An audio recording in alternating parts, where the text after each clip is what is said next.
இப்போ எடுத்த அளவுகள் எல்லாம் வச்சு நம்ம வந்து பேண்டோட கட்டிங் போட போகிறோம். இதுதான் வந்து மெஷர்மெண்ட்டு. இதில் வந்து பார்த்தீங்க அப்படின்னா இந்த பாக்ஸ் பீஸு 10.5க்கு 12.5. இந்த சைடில் வந்து பார்த்தீங்கன்னா நம்ம ஃப்ளீட்ஸ் பிடிக்கிறதா வந்து 22.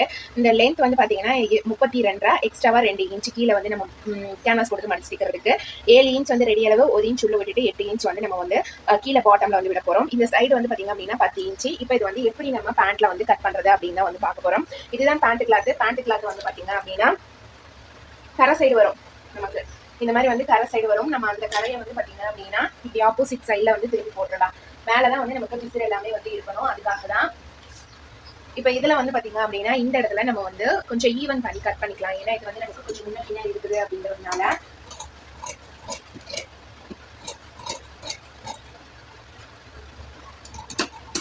இப்போ இதை வந்து கட் பண்ணியாச்சு. அடுத்து வந்து பார்த்தீங்க அப்படின்னா நம்ம வந்து எடுத்த மெஷர்மெண்ட்ஸ் எல்லாமே வந்து இங்கே மார்க் பண்ணிடலாம். ஃபர்ஸ்ட் இந்த சைடு வந்து பார்த்தீங்க அப்படின்னா நமக்கு 22 இன்ச் வந்து ஃப்ளீட்டட் எல்லாமே பிடிக்கிறதுக்காக வந்து வருது. இப்போ இதில் வந்து பார்த்தீங்க அப்படின்னா நமக்கு 20 இன்ச் தான் வந்து வருது. அடுத்து வந்து பார்த்தீங்க அப்படின்னா இந்த சைடில் ஒரு 10 இன்ச் வந்து இறக்கம். அந்த 10 இன்ச் நான் மார்க் பண்ணிடுறேன்.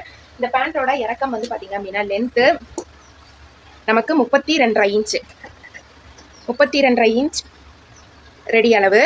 எக்ஸ்ட்ரா 2 இன்ச்சஸ் வந்து உள்ளார கேன்வாஸ் கொடுத்து மடித்து ஸ்டிச் பண்ணுறதுக்காக. ஓகே, இப்போ இந்த இடத்துல நம்ம ஒரு கோடு போட்டுக்கலாம். அடுத்தது 7 1 இன்ச்சு 8 இன்ச்சு. ஓகேங்களா, இதுதான் பாக்ஸ் ஷேப்பு. இப்போ இங்கேருந்து நம்ம இப்படியே வந்து ஒரு ட்ராயிங் வந்து பண்ணிக்கலாம். இதை வந்து இந்த இடத்துல கொண்டு போய் நம்ம வந்து ஜாயின் பண்ணிடணும். இந்த இடத்துல அடுத்து வந்து இந்த மீதி இருக்குது பார்த்தீங்களா, இந்த இடத்துல தான் நம்ம வந்து பாக்ஸ் ஷேப் வந்து எடுக்க போகிறோம்.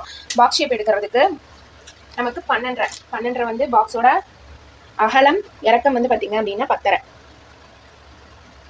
10 + அரை இதோட வந்து முடியுது.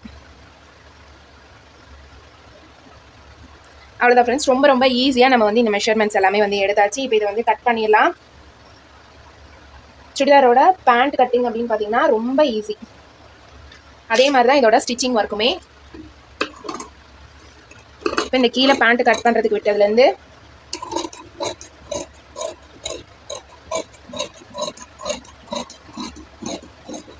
மாதிரி கட் பண்ணிவிட்டு இந்த இடத்துல ஒரு சின்ன கட் கொடுத்துடலாம் மடிச்சு தைக்கிறதுக்காக. அடுத்தது பாக்ஸ் ஷேப்பு. இந்த மீதி இருக்கிற கிளாத்தை நம்ம வந்து டிசைனுக்காக யூஸ் பண்ணிக்கலாம். அவ்வளோதான். ரொம்ப ரொம்ப ஈஸியாக நம்ம வந்து பேண்ட் வந்து கட் பண்ணியாச்சு. வேறு எந்த அளவுகளுமே வந்து இதுக்கு தேவையே கிடையாது. நீங்களும் ட்ரை பண்ணி பாருங்கள்.